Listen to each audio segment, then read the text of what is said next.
ሰላም ቤተሰቦቼ እንዴት ናችሁ? ደህና ናችሁ ወይ? እኔ ደህና ነኝ፣ እግዚአብሔር ይመስገን።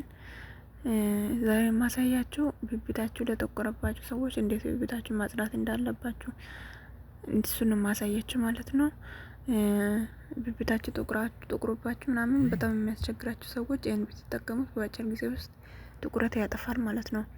የምንጠቀሙ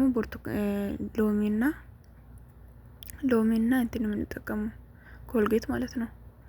ሎሚና ኮልጌት እንጠቀማለን። ሎሚና ኮልጌት ነው የምንጠቀመው። ተጠቅማችሁ ደግሞ በጣም እና እዚህ ጋር ለድምጼ በጣም ይቅርታ እላችኋለሁ። ጉንፋን ይዞኛል። ጉንፋን ስለያዘኝ ነው ቪዲዮ መቅረጽ ስላለብኝ ነው ዝም ብዬ የቀረጽኩት ማለት ነው። እና በኮልጌትና በሎሚ በደንብ አድርገን እናሸዋለን ማለት ነው። እንደኔ ጥቁረት ያስቸገራችሁ ሰዎች ዝም ብሎ ነው የሚጠቁሩ፣ ለምን እንደሆነ አላውቅምና ትንሽ ጥቁረት አለው የኔ እሱ እንዳጽዳ ብዬ ነው። እና ተከታተሉላችኋለሁ። ኮልጌትና ሎሚ ነው የምንጠቀመው። በደንብ አድርገን እናሸዋለን ማለት ነው። ኮልጌትና ሎሚ ጨምረንበት በደንብ አድርገን ነው የምናሸው። ሎሚ ላይ በደንብ አድርገን ነው የምንጨምረው። በደንብ አድርገን ጨምርና በቃ አለ ማረም ብቻ ያለበትን ቦታ ብቻ ጥቁረት ያለበትን ቦታ ብቻ በደንብ አድርገን ነው የምናሸው ማለት ነው። በደንብ አጋችሁ ፍትጋርቃችሁ እሹ። ከዛ በኋላ ሙልጭ ብሎ ነው የሚወጣ ማለት ነው። እና በደንብ እሹ። እኔ በደንብ አድርጌ ነው ሳሸው የነበረው ምናምን እና ተከታተሉ እስቲ።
በደንብ አርጋችሁ ሹ ማለት ነው። በደንብ አርጋችሁ ይታሹት። የራሱ የሆነ ኬሚካል ስላለ ኮልጌቱም እንዲሁም ሎሚም ስላለ በደንብ አርጎ ነው የሚያወጣ ማለት ነው። ሁለቱንም በተራ በተራ ነው እያሸሁት የነበርኩት። እጄ አሞኝ በጣም እንትን ስላልኩት እጄ አሞኝ ነበር ምናምን ማለት ነውና እና ሎሚ ደግሞ እንትኑ ኮልጌቱ ደግሞ ያቃጥል ነበር አይኔን። እና በደንብ አርጋችሁ ሹት ይላችኋለሁ። ሲታሹ ምናምን ነገር በደንብ አርጋችሁ የምታሹት። ከሎሚው ግን ፍሬውን አውጡ እሺ፣ እንዳይላችሁ እንዳያሳመማችሁ ፍሬውን አውጡ እሺ። እኔ ፍሬውን አውጥቻለሁ። ከሎሚ ውስጥ ያለ ፍሬ ያለ አይደለ? እሱን አውጡት። እሱ ሊያቆስልባችሁ ይችላል ማለት ነውና እሱን አውጡና ተጠቀሙ ብላችኋለሁ። በደንብ አርጋችሁ ይሹ። ከካሜራ ጀርባ ራሱ በደንብ አርጌ ነው ያሸሁት እኔ። እና በደንብ አርጋችሁ ፍትጋርጋችሁ ስታሹ ይጠፋል ማለት ነው። እና እንደዛ ነው እላችኋለሁ። የተከታተሉ እስቲ።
እንግዲህ እዚህ ጋር እኔ በሶፍት ነው የጠረኩት። እሱ እንትን ከፎጣ ምናምን ካላችሁ ምናምን ውሃ አስነክታችሁ መጥረግ ትችላላችሁ ማለት ነው። እንስቲ እንትን አላለም ከመጀመሪያ አልቀነሰም። ከመጀመሪያ ቀንሷል አይደለ? ትንሽ ነው ያለችው እኮ ትንሽ ነው መሀል ላይ ብቻ ያለችው እና ከመጀመሪያ ትንሽ ቀንሷላችኋለሁ። በሶፍትም ሆነ በእንትም ጥረጉ። እኔ ለካሜራ ስል ነው የተጠረኩት እንጂ ሻወር እገባለሁ ምናምን እንድታጠብ ነበር የዛን ሰዓት። ለካሜራ ስል ነው ለካሜራ እንትን ስላልኩት ነው ካሜራ ላይ ስላለው ነው እዚህ በሶፍት የጠረኩት ማለት ነው። እንትን ብላችሁ ታጠቡ ትላችኋለሁ። እና ቀጣይ በሌላ ቪዲዮ እንገናኛለን።